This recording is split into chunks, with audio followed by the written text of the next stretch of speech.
What we're looking at here is the Astra Group, a drone unit embedded within Ukraine's special forces who are fighting Russia to the north of Kharkiv. They're using some of the latest battlefield tech, FPV or first-person view drones, to blow up Russian vehicles and trenches. These tiny, cheap kamikaze aircraft have been around for years, filming weddings and racing each other. But now some believe they're revolutionizing modern warfare. But are they really the next big thing? Or are they just filling a gap in Ukraine's arsenal? We're going to delve into how an FPV works, analyze this tape, and speak to an expert to find out. There's no single model of an FPV. They're built by dozens of companies, hobbyists, and even by troops on the front line. So they're all a little bit different, but they tend to follow the same design, which starts with an X-shaped frame. This is typically made from carbon fiber or plastic, which is either repurposed from an existing drone, like a racing drone, or created using a 3D printer.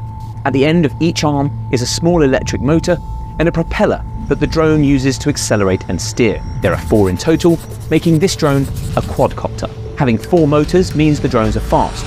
60 miles an hour top speed is nothing unusual, but some can reach 100 miles an hour or more, and they can make very sharp turns. Strapped to the underneath of the drone, using cable ties or something similar, is the payload. For FPVs, this is usually an anti-tank shell. Here we're using the warhead from an RPG-7 rocket launcher that probably weighs somewhere between 2 and 4.5 pounds. On top, there's a battery, which gives the drone a range of around 6 miles. And on the front is a small camera, which acts as the drone's eyes, and at the back is a transmitter antenna. You can actually see all of that if we go back to the tape and freeze frame right here. Here's the X-shaped frame, the 4 propellers, the battery, and the antenna. And underneath is the payload, which in this case seems to be an explosive the FPV team has improvised themselves. Once the drone is in the air, the antenna sends a drone's eye view back to the pilot, who uses a headset to control it as if they were on board. This allows the pilots to make incredibly precise adjustments, striking Russian tanks, armored vehicles, and trenches at their weakest points. This is the true genius of the FPV, turning outdated grenades and anti-tank shells into lethal precision weapons. You can see the pilots wearing their headsets in the footage, here and here. And here, we can see what they're seeing through the drone's camera. This allows them to hit specific weak points on Russian vehicles, blowing them to smithereens. To be effective, the FPV needs to work alongside a surveillance drone, which looks similar but has a better camera. Flying high above the battlefield, their mission is to pinpoint Russian vehicles, troops, or trenches to be attacked. If their commanders decide a target, say a Russian tank, is worth hitting, they will issue orders to a unit to strike it.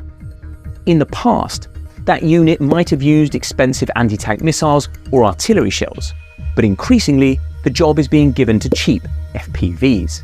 FPV teams typically deploy between 1 and 3 miles behind the front line, out of immediate danger, but close enough to keep the target within range. They will set up an aerial, which allows them to steer the drone and receive video back from it. Then they will launch. It takes 2 people to navigate, the pilot and a spotter, who reads the location of the target from a tablet computer. Once the tank is in sight, the pilot steers the drone into it, aiming for a weak spot like the tracks, the engine, or the ammo. As the drone hits the target, its payload detonates, destroying the drone itself and, hopefully, the tank along with it. Now, let's watch all of that in action. Here you can see the Astra team deploying into the field after receiving their orders, riding along in the back of a pickup truck with all their equipment. Once they reach the area they're attacking, they set up their aerial, assemble the drone and its explosive payload, and get it into the air. The pilots then pull on their goggles and get to work. Looking at this slightly blurry name patch, we think this guy's name is Zachik, which means bunny in Ukrainian, which would make sense of all the other rabbit patches he's wearing, and this rather fetching pair of camo bunny ears. Here you can see his spotter using a tablet computer to guide him. Once Zachik can see the target himself, he dive bombs the drone straight into it. The surveillance drone spots an explosion, and the attack is a success. Cue the celebrations before the team packs up and heads back to base. All of which is very impressive, but are FPV drones really a revolution in modern warfare? And can they be compared to the invention of gunpowder or the nuclear bomb? Let's take a step back from battlefield tactics and talk strategy. Ukraine is locked into a war of attrition with Russia. The winner will be whichever side can exhaust the enemy's resources fastest. Russia has a huge natural advantage. It has more of everything: troops, tanks, planes, ships, you name it. And it can easily get more of whatever it needs because it is a massive country with lots of natural resources. That means Putin can afford to take losses and still win. Ukraine doesn't have that luxury. It needs to maximize Russian losses whilst minimizing its own. In other words, Ukraine needs to be efficient. And there are few weapons on the battlefield today more efficient than FPV drones. Before FPVs, taking out troops, tanks and aircraft was mainly the job of artillery and missiles. We saw this at the beginning of the war, when shelling demolished Russian columns on their way into Kiev, while missiles blasted tanks and shot helicopters out of the sky. But artillery isn't all that accurate. A standard 155mm NATO shell has what's called a circular area probable of 650 feet. That means a little over half the time the shell lands 325 feet either side of the thing it was fired at.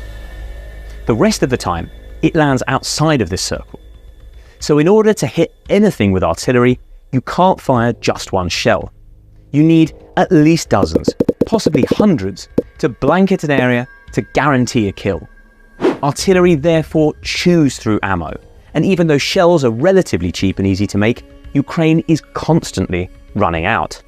Missiles are much more accurate. Using sensors and motors to guide themselves to their targets, you can be fairly sure of a hit even when firing just one or two. But they're very expensive and difficult to manufacture.